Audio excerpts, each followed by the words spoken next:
Welcome back to Enter Scoop Phase. I'm Otaku Superior, and here we have a GrandisKuwagamon deck profile for you. This is one of the OTK decks running around in BT9. It's not as good as Alphamon. Yeah, that's good. Yeah, we're gonna start with this deck isn't as good as the other one I went over.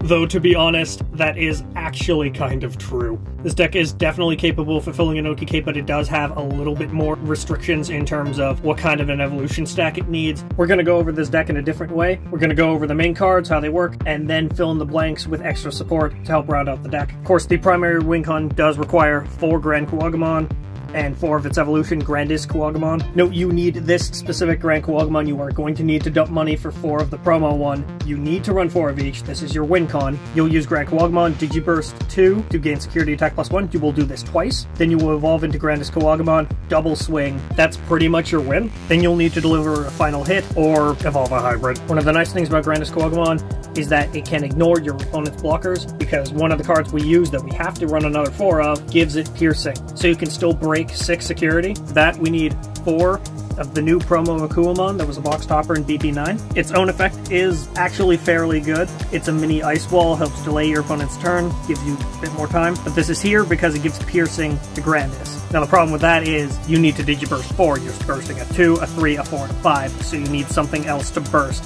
So 4 Akuamon x-antibody will cover that. This is inherently one of the problems with this deck. For it to be actually optimal, you do actually have to fully evolve into Akuamon, then x-antibody, then GrandisKuwagamon, then Grandis. Missing one of these will hinder your strategy. Now going over the cards that we ideally would like to Digiburst to get maximum effect, your starter will be 4 Yokomon. When trashed by Digiburst, you'll get 2k. This is important for Grandis, as Grandis will be a 12k base. It will gain 4k on its turn, and Yokomon will give it another 2k, which makes it 18k, which means it will run over every Digimon that could possibly appear in their security. It'll be higher than the base level of anything currently existing in the game. The next one is more of a contingency plan in case you miss one of your megas. 4 of the promo Palmon. Yes, promo, very expensive. This is definitely more optional, but this is in case you don't get one of your 2 megas. If you don't get GrandisKuwagamon and you're forced to swing with a regular GrandKuwagamon, it will only be 13k. This will give it jamming and prevent it from dying. Then 2 Lalamon. When Digiburst, it just goes back to your hand, just gives you back the rookie. It's fine.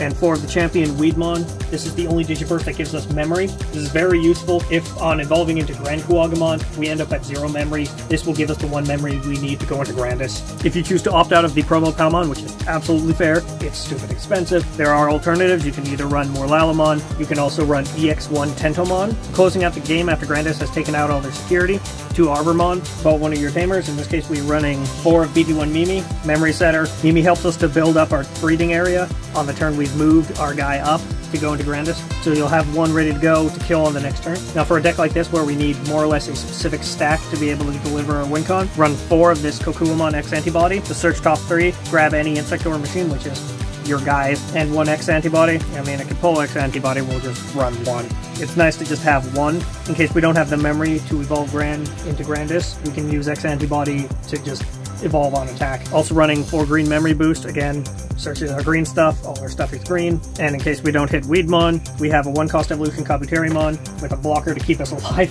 because we don't really have a lot of defense going. We typically will not have a board presence.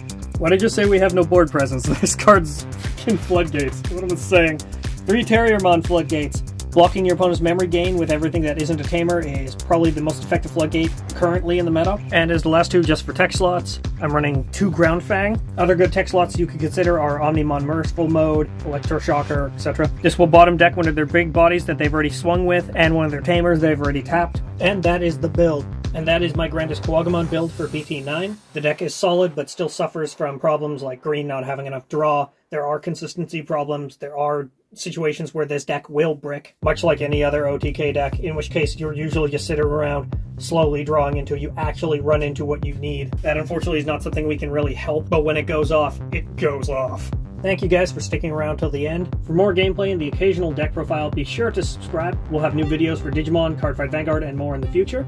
Thanks again, and don't enter Scoop Phase, because that means just running the game. Don't do that.